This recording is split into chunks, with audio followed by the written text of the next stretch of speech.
Hello everyone, welcome to a online solution. मैं हूं अशफाक। तो आज मैं आपको बिहार बोर्ड का हिंदी क्वेश्चन का मतलब सब्जेक्टिव क्वेश्चन आपके लिए लाया हूं। 4 बहुत इंपॉर्टेंट सवाल है।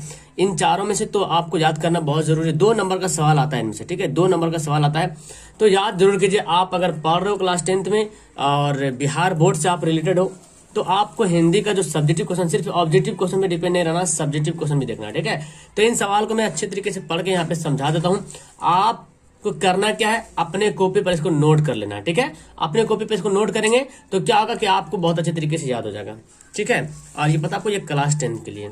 चलिए, तो सवाल यहाँ पे आपके सामने देखिए क्या बोलता है।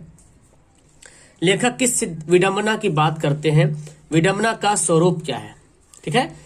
उत्तर देखिए, लेखक जातिवाद की विडंबना की बात करते हैं, यानी कि जातिवाद जो फैली हुई है ना समाज में, जातिवाद, ये जाति वो जाति, तो लेखक जो है।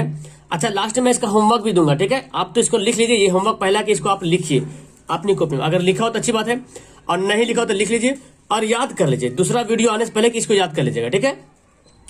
तो लास्ट में आपको होमवर्क में मिलेगा।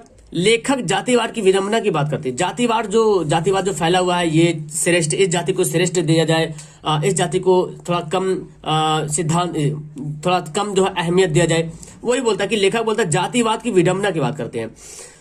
इसके पोषक कार्य कुशलता के आधार पर इसके स्वरूप का समर्थन करते नजर आते हैं। क्या बोल रहा, विडंबना का स्वरूप क्या है, विडंबना का स्वरूप। तो पहला हो गया लेखक किस विडंबना की बात करते हैं, तो जातिवाद। ऑप्शन में सवाल भी रह सकता है ऑब्जेक्टिव वाला कि लेखक किस विडंबना की बात करते हैं, जातिवाद, नारीवाद, है ना।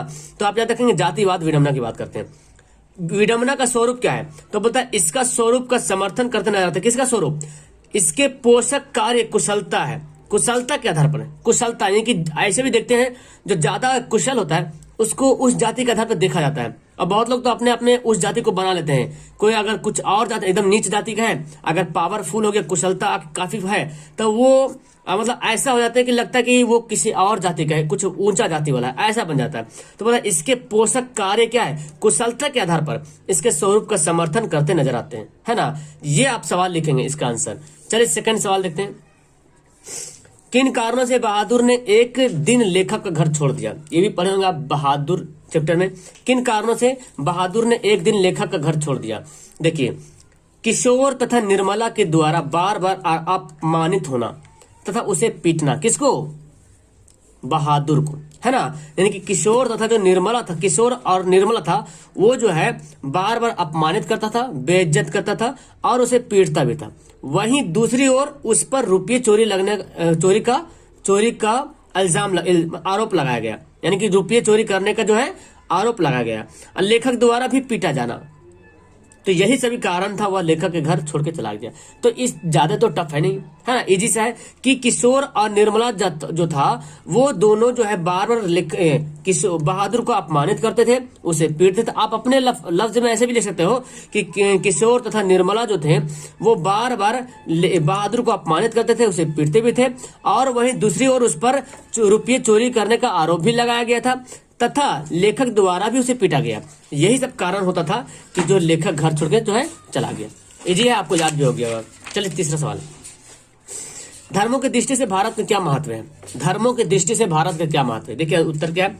भारत में धर्म के वास्तविक उद्भव, उसके प्रकृति विकास तथा उसके अपरिहार्य छीनमान रूप का प्रत्यक्ष परिचय मिल सकता है। क्या बोलता है, भारत में जो धर्म है उसके वास्तविक उद्भव, यानी कि कहां से जन्म हुआ भारत में धर्म, ठीक है, उसके प्राकृतिक विकास, जो नेचुरली जो डेवलपमेंट हुआ है, तो प्राकृतिक विकास तथा उसके अपरिहार्य छीनमान रूप का प्रत्यक्ष परिचय मिल सकता है। और कैसे मिलेगा, भारत ब्राह्मण तथा वैदिक धर्म की भूमि है।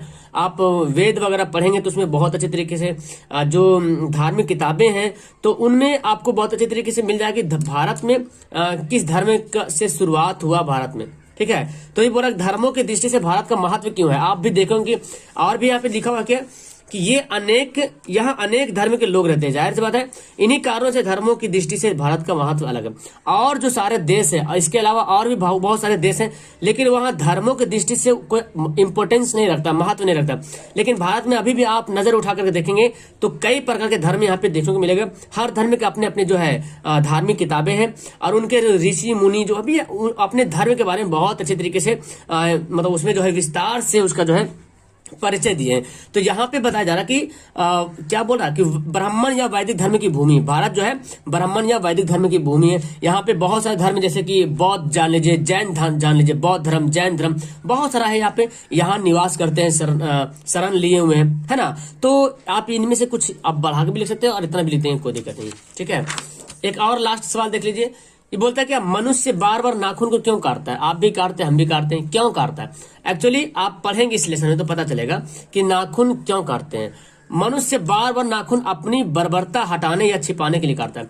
यानी कि जो रियलिटी क्या है, हम जो बार बार नाखून काटते हैं, इसका वास्तविकता यही है कि हम अपने नाखून को बढ़ाना नहीं चाहते हैं ताकि लोग समझ ना जाए, या तो अपने आप को शर्म महसूस करते हैं कि ये मतलब पिछले जन्म हम कैसा थे, ऐसा, ठीक है। वैज्ञानिक के अनुसार, किताब के अनुसार यही बोलता है कि मनुष्य बार बार नाखून अपनी बर्बरता को हटाने और छिपाने के लिए काटता है, ठीक है। क्योंकि पहले लोग नाखून से ही सारा कुछ काम किया करते थे पहले जमाने में। वहीं दूसरी ओर मनुष्य को नाखून अस्त्र से कहीं अधिक कोटि कोटि गुना शक्ति अस्त्र मिल चुका है। बिल्कुल पहले का जो मनुष्य हुआ करते थे, वो नाखून से ही अपना जो है उसका अस्त्र जो होता था, नाखून ही उसका अस्त्र होता था। सारा औजार जो नाखून से वो शिकार करते थे।